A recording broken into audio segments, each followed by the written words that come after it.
Samuel Colt's very first gun wasn't the famous revolver everyone knows. Before the legend, he built a strange rifle with a ring you pulled with your finger. Pull that ring, and it spun the cylinder and cocked a hidden hammer all at once.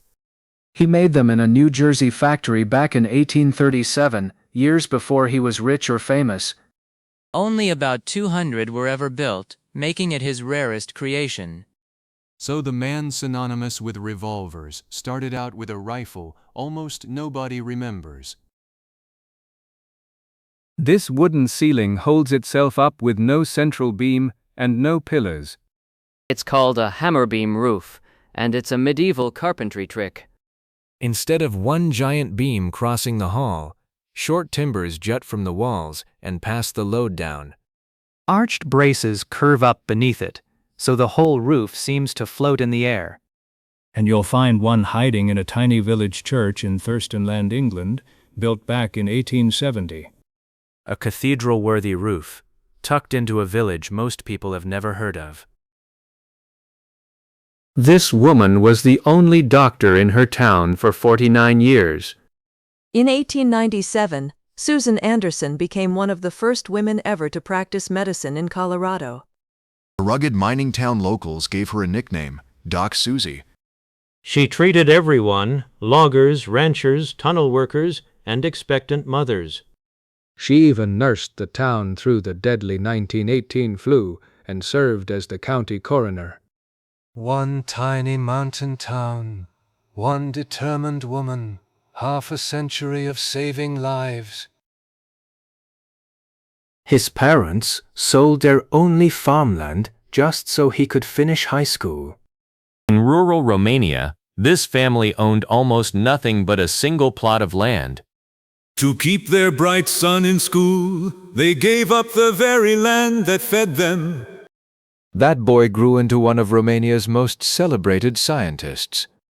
Pioneering anatomist, praised across Europe, all because two poor parents bet everything on a book.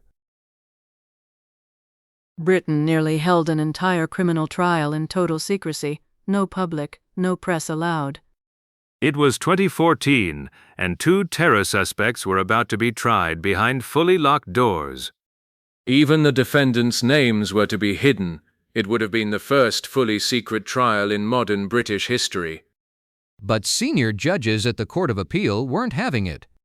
They said they found it difficult to conceive of any situation that could ever justify locking the public out completely.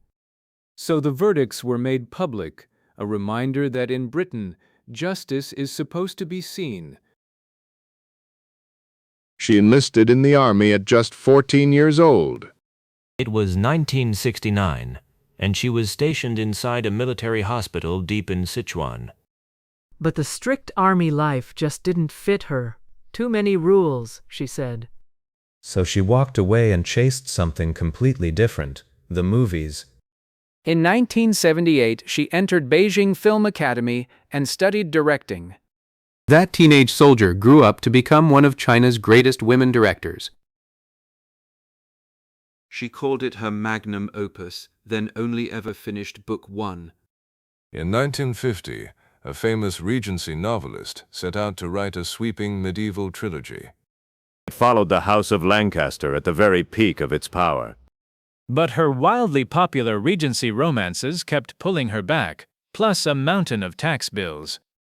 So only the first book, My Lord John, was ever completed. She died in 1974, and it was published the next year, a trilogy's opening chapter with no chapters 2 or 3.